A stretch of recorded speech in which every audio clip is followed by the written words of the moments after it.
आइए शुरू करते हैं। टॉपिक संख्या 8, पाठ है परिवहन एवं संचार। परिवहन एवं संचार, ये जो परिवहन और संचार टॉपिक है, मैं आपको बता दूं, यह विश्व के संदर्भ में, इंडिया के रेस्पेक्ट में भी इस टॉपिक को हम लोगों को क्या करना है, जानना है। तो सबसे पहला बात ये होगा, आपके मन में एक प्रश्न होगा कि परिवहन क्या है। परिवहन क्या है? परिवहन का मतलब क्या होता है? तो परिवहन का शाब्दिक अर्थ होता है ढोना। परिवहन का ये जो शब्दिक अर्थ मतलब शब्द का अर्थ, ये जो परिवहन शब्द है इसका मतलब क्या होता है? ढोना।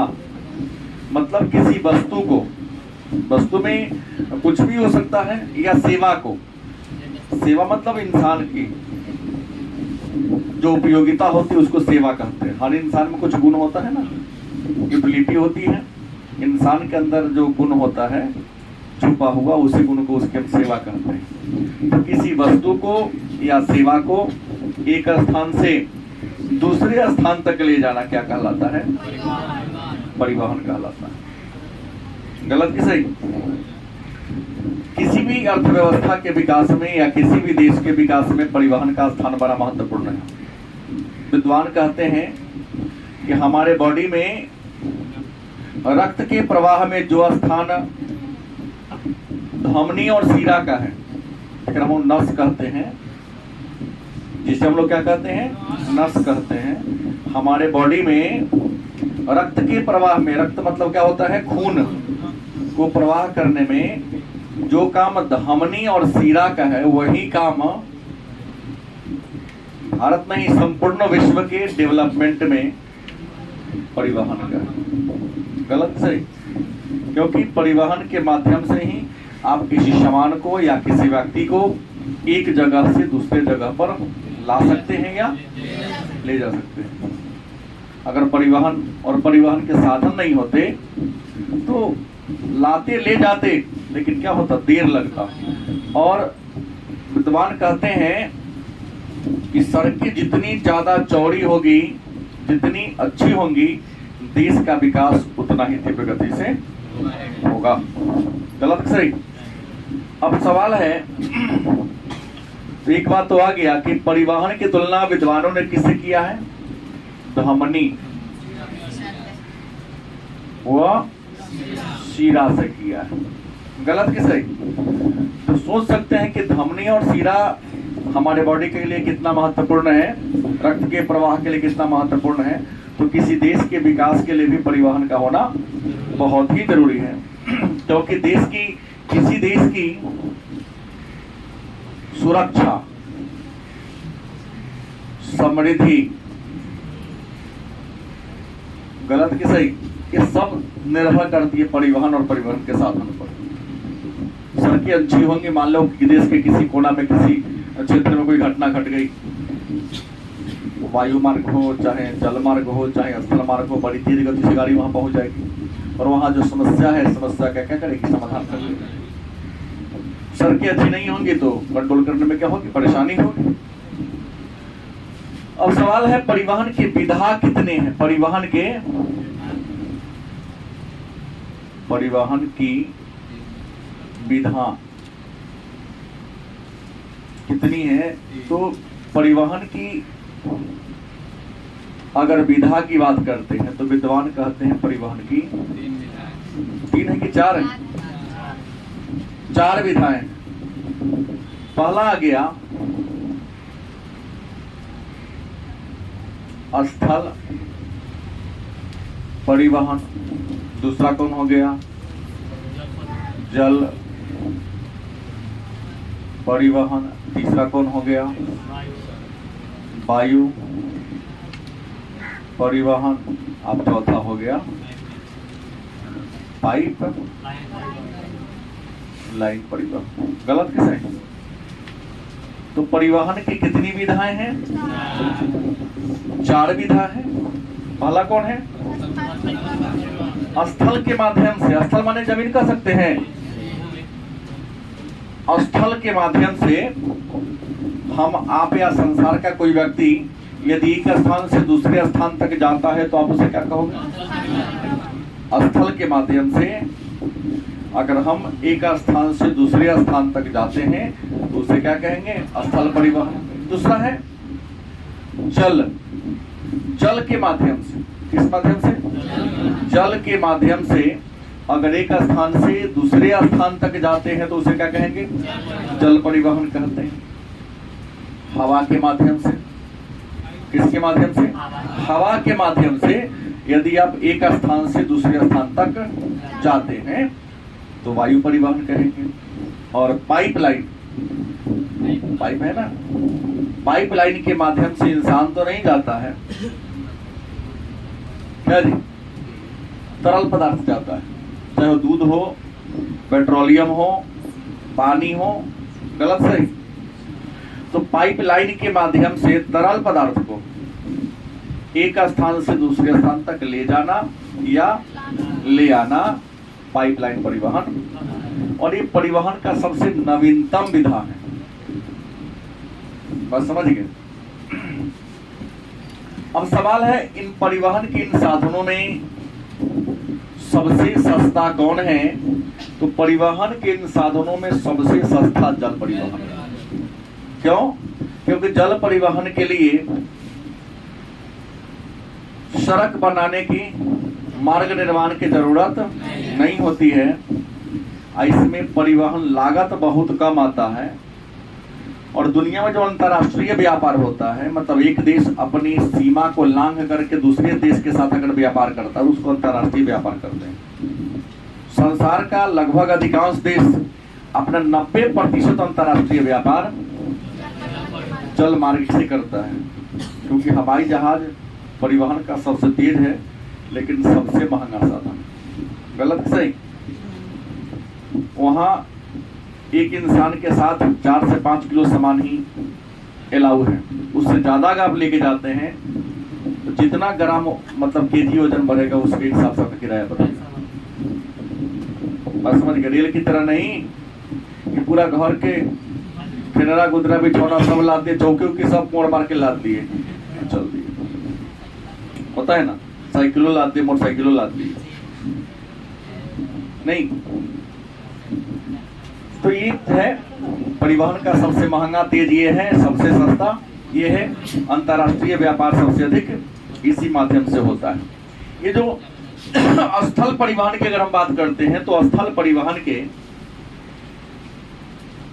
वर्गीकरण किया है विद्वानों ने। स्थल परिवहन को 2 भागों में बांट दिया। पहला है रेल परिवहन। क्या है? दूसरा कौन है? सड़क। क्योंकि सड़क स्थल पर ही बनता है और रेल भी स्थल पर ही बनता है। गलत कि सही? तो सड़क परिवहन के पुनः कितने रूप हैं? 2। पहला कौन है? रेल परिवहन। दूसरा कौन है? मन में होगा रेल है क्या, रेल कहते किसे? तो आपने देखा होगा लोहा की ये जो 2 लंबी सी पटरी आपने देखा है क्या? इसी को कहते हैं रेल। भले आप लोग इसको पटरी कहें लेकिन रियल में इसका शुद्ध नाम क्या है? रेल के माध्यम से, मतलब लोहा के बने मार्ग के माध्यम से अगर आप एक स्थान से दूसरे स्थान तक जाते हो तो उसे क्या कहते हैं? रेल परिवहन कहते हैं। क्या कहते हैं? रेल परिवहन के नाम से जानते हैं। तो ये जो जिसको हम लोग पटरी कहते हैं, लोहे की जो बनी सड़क होती है, लोहे के बनी सड़क को क्या कहते हैं? याद रहेगा। रेल पर जो चलती है क्या? गाड़ी। नाम क्या रख दिया हमने? रेलगाड़ी। रेल पर चल दिया क्या? नाम क्या पड़ गया? रेलगाड़ी नाम पड़ गया। तो रेल किसे कहते हैं जान गए? लोहे की बनी सड़क को क्या कहते हैं? नहीं, लोहे की बनी सड़क को क्या कहते हैं? तो ये परिवहन का अगर सबसे कोई लोकप्रिय साधन है तो वह रेल परिवहन है। और भारत का तो राष्ट्रीय सवारी रेलगाड़ी है। राष्ट्रीय सवारी क्या है? बिहार में आएंगे तो बैलगाड़ी हो जाएगा, लेकिन अब उसकी लोकप्रियता नहीं है। पहले के समय वो थी, आज रेलगाड़ी राष्ट्रीय सवारी हम लोगों का है। अब रेल की बात कर ली है तो मन में एक प्रश्न होगा कि सर संसार में सबसे पहले रेल किस देश में चली थी? तो संसार में सबसे पहले रेल इंग्लैंड में चली थी। कब चली थी? 1825 ईस्वी में चली थी। स्टॉकटन एंड डार्लिंगटन नामक दो शहरों के बीच, स्टॉकटन और डार्लिंगटन नामक दो शहर हैं इंग्लैंड में, उसी दो शहर के बीच 1825 ईस्वी में रेल इंग्लैंड में रेल चली थी। और जो संसार का पहला रेल इंजन था उसका नाम था रॉकेट। संसार का जो पहला रेल इंजन था उसका नाम क्या था? लेकिन ये जो 25 में चली थी वह मालगाड़ी थी। मैंने सामान ढोने वाले गाड़ी को क्या कहते हैं? और यात्री को ढोने वाले गाड़ी को सवारी गाड़ी कहते हैं? नहीं, यात्री गाड़ी कहते हैं। दोनों रेले गाड़ी क्या जी? दोनों क्या है? तो संसार में सबसे पहले रेलगाड़ी किस देश में चली थी? कब चली थी? रेल इंजन का नाम क्या है? रॉकेट। और किन दो शहरों के बीच? तो स्टॉकटन एंड डार्लिंगटन के बीच चली थी। किन दो शहरों के बीच? स्टॉकटन एंड डार्लिंगटन के बीच चली थी। कोई दिक्कत? पहले रेल पर चर्चा कर लेते हैं, फिर बाद में अलग पर चर्चा होगी। ये रेल परिवहन जो है, हमने कहा कि रेल लोहे की पटरी को क्या कहते हैं? क्या कहते हैं? अब सवाल होगा तो रेल होती कितने प्रकार की? कि जो जिसको हम पटरी कहते हैं, रेल में उसके लोहा के बनी सड़क को क्या कहते हैं? रेल होते कितने प्रकार? तो पहले ये जानना है, दो रेल के बीच कुछ ना कुछ डिफरेंस होगी, दूरी होगी कि नहीं होगी? तो दो रेल के बीच जो दूरी होती है उस दूरी को कहते हैं गेज। दो रेल के बीच जो दूरी होती है उस दूरी को क्या कहोगे? गेज कहते हैं। तो गेज के आधार पर, मतलब दो, आपकी भाषा में कहा जाए तो रेल के दो पटरियों के बीच जो डिफरेंस होती है, जो दूरी होती है, उस आधार पर रेल के कितने प्रकार हैं? 4 प्रकार हैं। कितने प्रकार हैं? रेल के दो पटरियों के बीच की दूरी को क्या कहते हैं? और रेल गेज कितने प्रकार के होते हैं? नाम सुना होगा आपने। नंबर 1 बड़ी लाइन। क्या नाम है? मतलब अंग्रेजी में कहते हैं ब्रॉड गेज। अंग्रेजी में क्या कहते हैं? Broad gauge. मतलब बीजी। ब्रॉड गेज मतलब क्या हो गया? बीजी।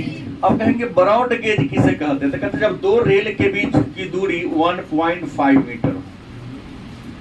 आप सीतामढ़ी रेलवे स्टेशन पर जाइएगा, मीटर लेके, दो रेल के बीच डिफरेंस गैप है, उस गैप को मापिएगा, 1.5 मीटर होगा, क्योंकि बड़ी लाइन हो गया है ना। तो जब दो रेलों के बीच या रेल के दो पटरियों के बीच की दूरी कितनी हो, तो उसे क्या कहोगे आप? क्या कहेंगे?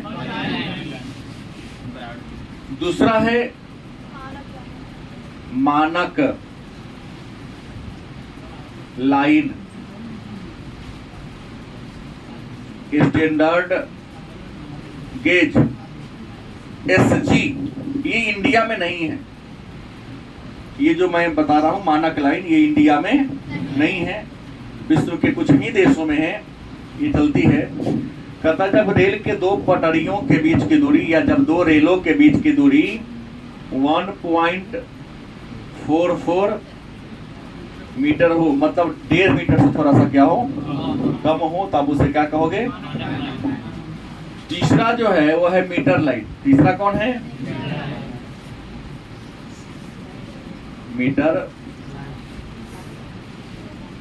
अब कहता है मीटर गेज mg, तो दो पटरियों के बीच की दूरी मात्र 1 मीटर हो तो उसे क्या कहते हैं? पहले सीतामढ़ी स्टेशन पर था या पुराना पटरी नहीं उखड़ा होगा तो नाप लीजिएगा, 1 मीटर डिफरेंस होगा दोनों के बीच। क्या कहते हैं? Metre line. और लास्ट जो चौथी है छोटी लाइन, जिसको हम नैरो सरकरी गेज भी कहते हैं। सरकरी माने पतली होते हैं पहाड़ी क्षेत्र में या पहाड़ों पर ये होता है। नैरो गेज एनजी, और नैरो गेज में मात्र 0.67 मीटर, 0.67 मतलब 1 मीटर से भी कम अगर दो पटरियों के बीच की दूरी हो, चौड़ाई हो, तो क्या कहेंगे हम? छोटी लाइन के नाम से जानते हैं। गलत सही? तो सबसे बड़ी बात हो गई कि रेल क्या है जान लिए, रेल गेज क्या है जान लिए, रेल गेज के कितने प्रकार ये भी जान लिए। जाने कि नहीं जाने? अब सवाल है, इंडिया वाला मैं इंडिया पर आऊंगा तो चर्चा करूंगा। मैंने कहा ये विश्व का है, तो मन में एक प्रश्न होगा कि रेल परिवहन को प्रभावित करने वाला कोई ना कोई कारक तो होगा। रेल परिवहन को क्या करने वाला? प्रभावित करने वाला क्या? मतलब किसी एरिया में आप जाइएगा, किसी देश में जाइएगा तो रेल बहुत ज्यादा है। कहीं जाओगे तो रेलवे न के बराबर है नहीं। अगर भारत की बात करते हैं तो उत्तर प्रदेश को देख लो, महाराष्ट्र को देख लो, यहाँ बहुत रेल लाइन है। लेकिन वहीं पूर्वोत्तर राज्य में जाइए, अरुणाचल, असम, मेघालय, त्रिपुरा, इन क्षेत्रों में रेलवे लाइन क्या है? कम है। ऐसा क्यों? किसी देश में रेल लाइन ज्यादा है, किसी देश में रेल लाइन कम है। लेकिन अब पीछे कारण है कि रेलवे लाइन को प्रभावित करने वाला जो पहला है वो धरातल क्या है? रेल बिछाने के लिए धरातल समतल होनी चाहिए। समतल होगी तो रेल बिछाना क्या होगा? उबड़ खाबड़ होगा, ऊंच नीच होगा, पहाड़ी पठारी इलाका होगा, दलदली जमीन होगा, तो वहां रेल लाइन बिछाने में क्या होती है? तो कठिनाई होती है। दूसरा कारण क्या है? जलवायु। दूसरा कारण क्या है? जलवायु। देखिए, मौसम अगर जलवायु अगर अच्छी हो, बहुत ज्यादा वर्षा होगा तो रेल ट्रैक पर पानी चल जाएगा। रेल चलाना क्या है? कठिन है। बहुत अधिक ठंडी पड़ेगी तो बर्फबारी हो जाएगा, जहां ट्रैक पर ही बर्फ गिर जाएगा वहां पर रेल चलाना क्या होगी? मुश्किल होगी। तो जलवायु अच्छी होनी चाहिए। आर्थिक कारण भी होना चाहिए, देश के पास रुपया होना चाहिए क्योंकि बहुत खर्चीला है। राजनीतिक रूप में देश में शांति व्यवस्था हो, अगर शांति नहीं होगी तो क्या होगा? निर्माण नहीं हो पाएगा। अब मन में होगा तो सर संसार में सबसे ज्यादा रेल कौन आदेश में? अगर रेल घनत्व की बात कर ले कि किस देश में रेल का घनत्व ज्यादा है, तो सबसे ज्यादा रेल का घनत्व नंबर 1 में है अमेरिका में। सबसे ज्यादा रेलवे घनत्व कहाँ है? उसके बाद कौन देश है? तीसरा देश की बात करें तो कौन है? रूस। चौथा नंबर पे कौन है? मतलब रेल की लंबाई की बात करें कि सबसे ज्यादा रेल कौन देश में है? घनत्व है ना? चौथा चेंज हो गया, इंडिया और नीचे आ गया, 5वां में आ गया। यहाँ कनाडा वहां बढ़ा है, 5वां में क्या आ गया? भारत आ गया। तो प्रश्न है, सबसे ज्यादा रेल अमेरिका, उसके बाद चीन, उसके बाद रूस, उसके बाद कनाडा, उसके बाद भारत में आ गया। अब सवाल है कि सर रेल जो मार्ग होते हैं गेज के आधार पर हमने कहा कि कितने प्रकार के हो गए? 4 हो गए। लेकिन कुछ रेल ऐसा है जो देश के अंदर ही चलता है, कुछ रेल ऐसा है जो नहीं। रेलवे कुछ ऐसा है जो एक देश से नहीं कई देशों से होकर गुजरती है। कुछ ऐसे रेल हैं जो एक महादेश से दूसरे महादेश तक जाती है। तो ये जो रेल है, अगर हम रेल की बात करें, देखोगा राष्ट्रीय रेल मार्ग, गलत सही। दूसरा अंतरराष्ट्रीय रेल मार्ग, और तीसरा क्या होगा? पार महाद्वीपीय रेल मार्ग। मतलब प्रश्न ये कहना चाहता है कि जो रेल मार्ग होते हैं, कुछ ऐसे रेल होते हैं जो अपने देश के अंदर चलता है। तो एक किसी देश के भौगोलिक सीमा के अंदर ही जो रेल बिछी होती है उसे क्या कहोगे आप? जैसे इंडिया की बात करते हैं तो इंडिया में जो सबसे लंबी रेल मार्ग है वह असम के डिब्रूगढ़ से तमिलनाडु के कन्याकुमारी तक की रेल लाइन है। नहीं, और सबसे ज्यादा दूरी तय करने वाला जो रेल है उसका नाम है विवेक एक्सप्रेस। स्वामी विवेकानंद के जयंती के 150 वर्ष पूरा होने के बाद चलाया गया था। लगभग 4200 किलोमीटर दूरी तय करती हुई रेलगाड़ी। रेलगाड़ी का नाम क्या है? विवेक एक्सप्रेस।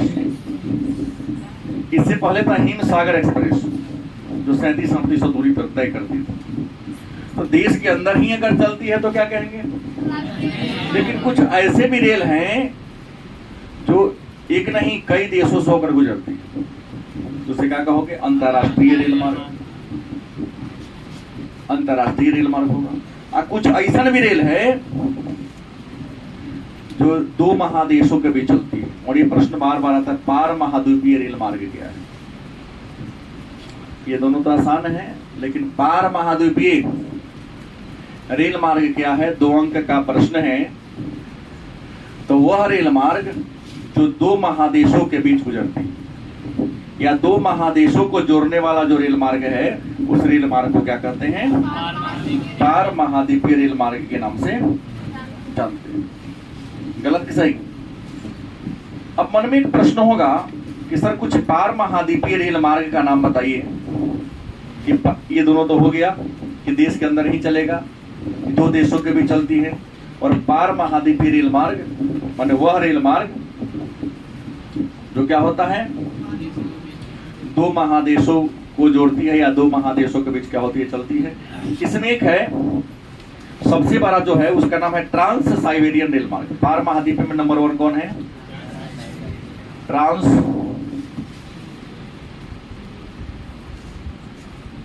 साइबेरियन रेल मार्ग। दूसरा कौन है? पार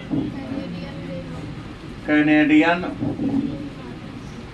रेल मार्ग। तीसरा कौन है?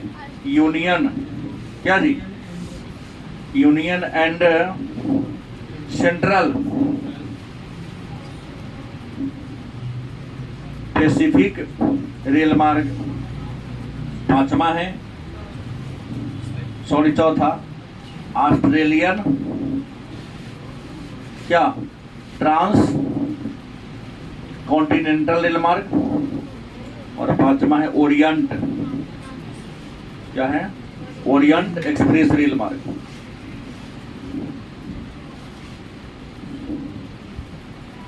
ये विश्व के कुछ ऐसे रेल मार्ग हैं जो बहुत लंबी दूरी तय करते हैं। इसमें ये 2 अंक का प्रश्न कई बार पूछा जा चुका है कि ट्रांस साइबेरियन रेल मार्ग क्या है। तो ट्रांस साइबेरियन रेल मार्ग दुनिया की सबसे लंबी रेल मार्ग है, जिसकी लंबाई लगभग 9332 किलोमीटर है, मतलब 9350 किलोमीटर है। यह एशिया महादेश और यूरोप महादेश के बीच होती है। डबल लाइन है। ये पूरी यात्रा करने में इस रेल को 7 दिनों का समय लगता है। कितने दिनों का? यात्री अगर एक छोर से दूसरे छोर तक जाएगा तो कितने दिन बैठना होगा? यह प्रशांत महासागर के पूर्वी किनारे पर स्थित एक शहर है, व्लादिवोस्टोक नाम है उसका। वहां से शुरू होती है और रूस की राजधानी मॉस्को होते हुए सेंट पीटर्सबर्ग, जो रूस का ही शहर है, बंदरगाह को जोड़ती है। चलती केवल रूसे में। ये रेल जो ऐसा है जो चलती केवल कहाँ है, लेकिन रूस विश्व का ऐसा देश है जो एशिया महादेश में ही पड़ता है और यूरोप महादेश में भी क्या पड़ता है। यह रेल आपको बता दें 1904 ईस्वी में बनना शुरू हुआ था, 1914 ईस्वी में बनकर क्या हो गया था, तैयार हो गया था। इस रेल के निर्माण होने से सबसे अधिक लाभ साइबेरिया को हुआ है और रूस को हुआ है, क्योंकि साइबेरिया दुनिया के सबसे ठंडा स्थानों में से क्या है, एक है।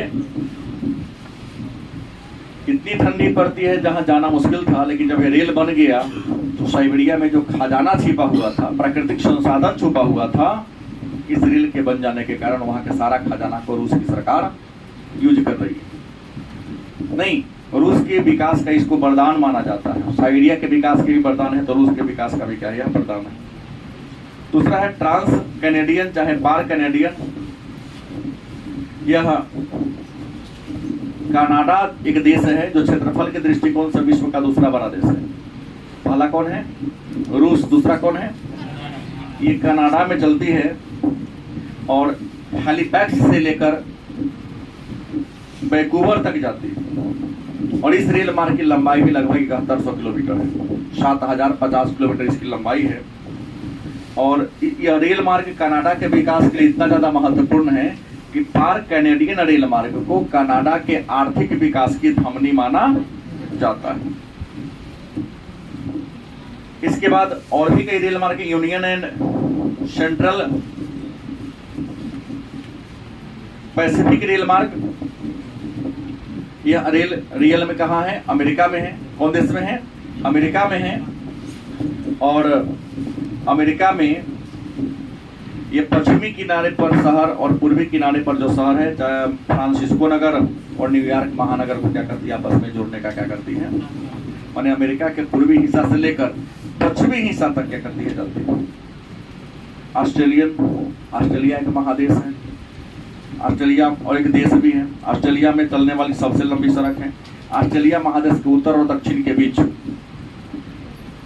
क्योंकि ऑस्ट्रेलिया की लंबाई उत्तर और दक्षिण सबसे ज्यादा है, उत्तर और दक्षिण को आपस में क्या करती है, जोड़ती है। इस पर सिडनी जो उत्तर में है, पर्थ जो सबसे कहाँ है, दक्षिण में, इन दोनों शहर को क्या करती है, जोड़ने का काम करती है। ओरिएंट एक्सप्रेस की बात करते हैं तो ओरिएंट एक्सप्रेस भी यूरोप महादेश में, कहाँ है, यूरोप महादेश में है। और यह यूरोप महादेश के लगभग 10 या 12 देशों को होकर क्रॉस करती है। एक दो नहीं, छोटे छोटे देश हैं, लेकिन कई देशों से होकर क्या करते हैं, क्रॉस करते हैं। ये विश्व के कुछ बड़े बड़े क्या हैं, रेल मार्ग। दूसरी बात, अगर हम बात कर ले सड़क की, किसकी बात कर ले, सड़क की बात कर ले, तो सड़क है क्या, तो उम्मीद है कि सड़क के बारे में आप लोग जानते हैं कि सड़क कहते किसे। सड़क का परिभाषा आप में से कोई बताएगा, मैं ही बता दूं, नहीं, सड़क का परिभाषा होगा भूमि पर बने पदचिन्ह। कौन, जिसके माध्यम से इंसान एक स्थान से दूसरे स्थान तक जाता है, उसी को हम क्या कहते हैं, जमीन पर माने भूमि पर जो पद चिन्ह बना है, उसी पद चिन्ह, जैसे एक इंसान आगे चल गया, उसी के देखा देखी, अरे इधर से लोग गया हुआ, चलो इधर से निकल चलते हैं, गलत से। जहां लोगों का पद चिन्ह नहीं होता, आप वहां जाते हैं कि हो सकता है सड़क नहीं है, कोई खतरनाक रास्ता हो, या गलत से। तो भूमि पर, जमीन पर जो पद चिन्ह बना है, उसी पद चिन्ह को क्या कहते हैं। और सड़क का विकास किससे हुआ है, तो सड़क का विकास पगडंडी से हुआ है। किससे हुआ है, पगडंडी बुझते हैं, सब जानता है, फुलबेड़िया रास्ता, आरी डरेर पर होकर लोग चलता था पहले, लेकिन आने खेते खेत चल देता था, लोगों को महसूस हुआ कि नहीं, अब आरी होकर चलते हैं तब हो सकता है कि खेत में फसल लग गया, कई बार गिरने का डर होता है, चौड़ाई कम है, तो इंसान चलेगा, कई बार इंसान अनबैलेंस्ड हो गया तो खेत में क्या होता था, गिर जाता था। तो दिमाग लगा क्यों नहीं इस पगडंडी को चौड़ा कर दिया जाए, ताकि इंसान को चलने में भी क्या हो, सहूलियत हो। और जो वाहन इंसान ने बना लिया, भले ही टायर गाड़ी हो या बैलगाड़ी हो, मैंने दो बात कहा, एक टायर गाड़ी और एक, कोई बच्चा बताएगा कि टायर गाड़ी और बैलगाड़ी में क्या अंतर है?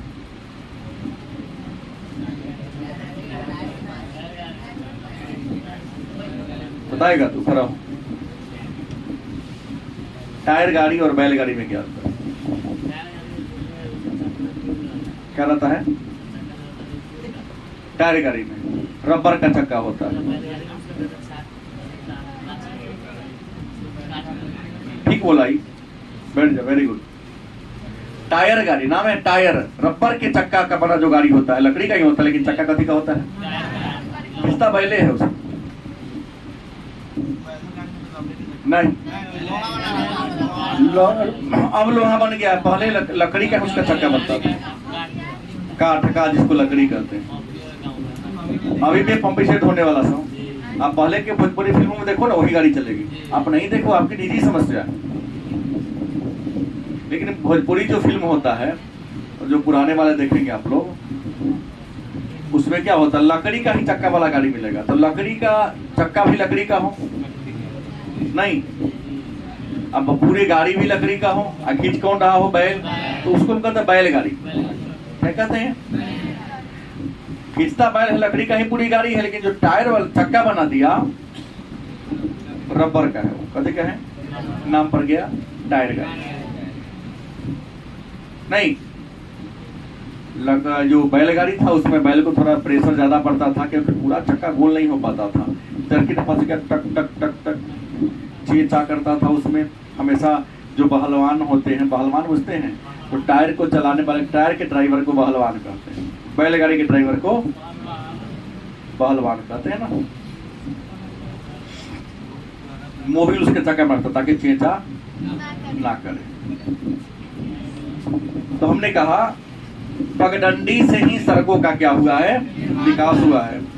और आपको बता दें, सड़कें जो होती है ना, रियल में ये सड़क दो प्रकार की होती है। देश कोई हो, सड़क कितने प्रकार का होगा? एक कच्ची, दूसरा कौन होगा?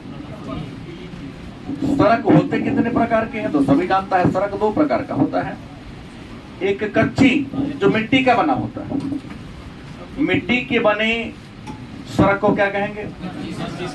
और ईंट और कंक्रीट का, इसका ईंट और कंक्रीट का जो सड़क होता है उसे क्या कहते हैं?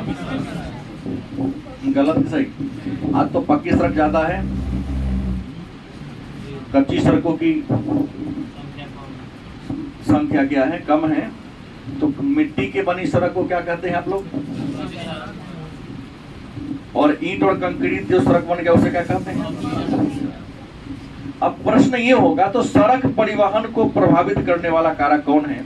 तो सड़क परिवहन को भी प्रभावित करने वाला पहला कारक होगा धरातल।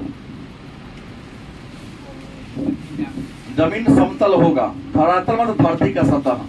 जहां जमीन सतह समतल होगा वहां सड़क बनाना आसान होगा, जहां जमीन उबड़ खाबड़ होगा, पहाड़ी पठारी होगा, वहां पर सड़क बनाना थोड़ा सा क्या होगा? दूसरा कठोर धरातल। दूसरा क्या होगा? कठोर धरातल।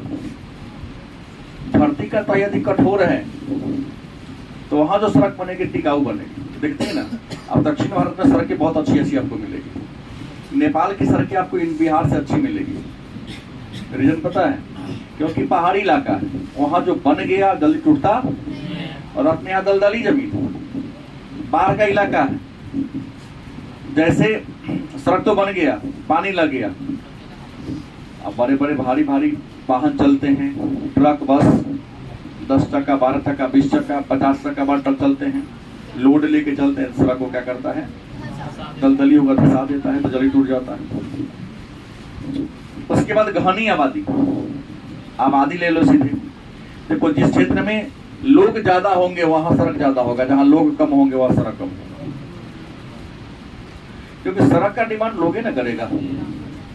लोग अगर कम होगा तो सड़क भी वहां क्या होंगी, अगर लोग क्या होंगे ज्यादा होंगे तो। इसके बाद खनिज और उद्योग, क्या होगा, खनिज व उद्योग। जिन क्षेत्रों में खनिज होगा, जैसे कोयला हो गया, पेट्रोलियम हो गया, लौह अयस्क हो गया, गलत सही, तो खाद्यान्न से खनिज को बाजार तक लाने के लिए या कारखाना तक पहुंचाने के लिए क्या चाहिए, अच्छी सड़कें चाहिए। तो जिन क्षेत्रों में आबादी हो चाहे ना हो, लेकिन कारखाना है, खनिज संसाधन है, वहां पर क्या होगा, सड़कें क्या होंगी, ज्यादा होगी। अब सवाल है, तो संसार में सड़क की बात करते हैं तो सबसे ज्यादा सड़क कहाँ है, किस महाद्वीप में है? तो सड़क की बात करते हैं, अगर हम किसकी बात कर ले, सड़क अगर महाद्वीप के अनुसार, किसके अनुसार, तो आपको पता है ना महाद्वीप कै गो है, 7 को है। कितने महाद्वीप हैं, 7 को हैं। तो 7 महाद्वीप में नंबर 1 कौन है, उत्तरी अमेरिका। तो सबसे ज्यादा सड़क उत्तरी अमेरिका महाद्वीप में है, और उत्तरी अमेरिका महाद्वीप का जो सबसे बड़ा सड़क है उसका नाम है ट्रांस कैनेडियन मार्ग। क्या नाम है, ट्रांस कैनेडियन मार्ग। ये उत्तरी अमेरिका का सबसे बड़ा क्या है, सड़क है। दूसरा है अलास्का मार्ग। दूसरा कौन है, अलास्का मार्ग। यह भी अमेरिका का एक शहर है। ये 2 है। तीसरा है पान अमेरिकन महामार्ग। तीसरा कौन है, पान अमेरिकन महामार्ग। तो एक वस्तुनिष्ठ के लिए आप ख्याल रख ले कि उत्तरी अमेरिका महादेश के जो बड़े बड़े सड़क हैं, जो प्रमुख सड़क कौन कौन है, तो ट्रांस कैनेडियन मार्ग, अलास्का मार्ग, पान कैनेडियन महामार्ग किस महादेश में है, उत्तरी अमेरिका महादेश में। दूसरी बात करते हैं अगर यूरोप की, किसकी बात कर लें, आपको पता है कि यूरोप भी एक महादेश है या नहीं। तो यूरोप महादेश की जो प्रमुख सड़कें हैं कौन है, तो नंबर 1 है मास्को बलाडी बोस्टक मार्ग। कोई दिक्कत, मास्को बलाडी बोस्टक मार्ग यहाँ की सबसे प्रमुख सड़क है। यह विश्व के यूरोप महादेश के कई देशों को क्या करते, जोड़ती है। तीसरा अगर हम बात करते हैं तो ऑस्ट्रेलिया महादेश का, कौन है, ऑस्ट्रेलिया की बात कर ले कि ऑस्ट्रेलिया महादेश की जो सबसे बड़ी सड़क कौन है, तो स्टुअर्ट महामार्ग। स्टुअर्ट पूछ देता है कई बार कि यह मार्ग कौन देश में है, और महामार्ग संख्या 1। दूसरा कौन है, महामार्ग संख्या 1, ये ऑस्ट्रेलिया की। अगर हम चौथा नंबर बात कर ले अफ्रीका महादेश की, किसकी बात कर ले, अफ्रीका महादेश की प्रमुख सड़कें कौन है, तो अफ्रीका महादेश की प्रमुख सड़क है कोनाक्री, देश के नाम पर ही कर दिया गया है, कोनाक्री मार्ग। उसके बाद केप टाउन, कौन है, केप टाउन महामार्ग, ये यहाँ के सबसे बड़ी मार्ग है। एशिया की अगर हम बात कर लें, कहाँ की बात कर लें, एशिया महादेश की अगर हम बात कर लें, तो एशिया महादेश में तो देश बहुत ज्यादा है, लेकिन मेन है कौन, चीन। और दूसरा कौन है, इसी दोनों में है, चीन में ज्यादा है, भारत में थोड़ा सा कम है। लेकिन चीन में जो सड़कें हैं वो हमेशा सड़कें चीन का ऐसे क्रॉस करती है, इसको हम क्रिस क्रॉस करते हैं। चीन की सड़कें कैसे बनाते, क्रिस क्रॉस, सीधा ना होकर के तिरछा कट करती है, ताकि इसके बनाने में लागत क्या आता है, उसका कम आता है। और चीन तो जानिए रहे दुनिया के एक से एक अजूबा मार्ग का निर्माण कर रही है। नहीं, इनकम को बढ़ाने के लिए शीशा का पुल बना देता है, इतना इतना ऊंचा बना देता है कि लोग वहां घूमने के दृष्टिकोण से जा रहा है, और इससे उसके जीडीपी में बढ़ोतरी हो रही है। आज जीडीपी बढ़ेगा तो जीएनपी ऑलरेडी बढ़ेगा। बिहार में भी राजगीर में है ना रबर डैम, शीशा का पुल है, कोई गया है आप में से? 3-3 दिन अग्रिम बुकिंग चलता है। उस पर चढ़ने के लिए अगर आज आप गए तो आज आपको घूमने नहीं, वेट करो 2-4 दिन होटल में बैठो, तुम्हारा लाइन आएगा तब तुमको घूमने दिया जाएगा। हाँ 2 दिन, अभी तो मलमास मेला चल रहा है ना, अभी आपको वहाँ क्या करना पड़ेगा, वेट करना पड़ेगा। हाँ फिर अगले महीना से कोई वेटिंग नहीं है, आज कटाओ आज घूम गया। तो सरकार ऐसा जानबूझ के बनाती है कि लोग घूमने आएगा, देखेगा, तो इससे राजस्व की में क्या होगी, वृद्धि होगी। तो आज की क्लास में हम लोगों ने केवल स्थल परिवहन को जाना है, इतना कल लिखेंगे। उसके बाद हम जल परिवहन, वायु, ये तो थोड़ा छोटा है। जल परिवहन में 2-3 पढ़ना है, सुएज नहर को पढ़ना है, पनामा नहर को पढ़ना है, जहाँ से प्रश्न हर वर्ष आते हैं। 1 दिन और लगेगा लिखने के बाद।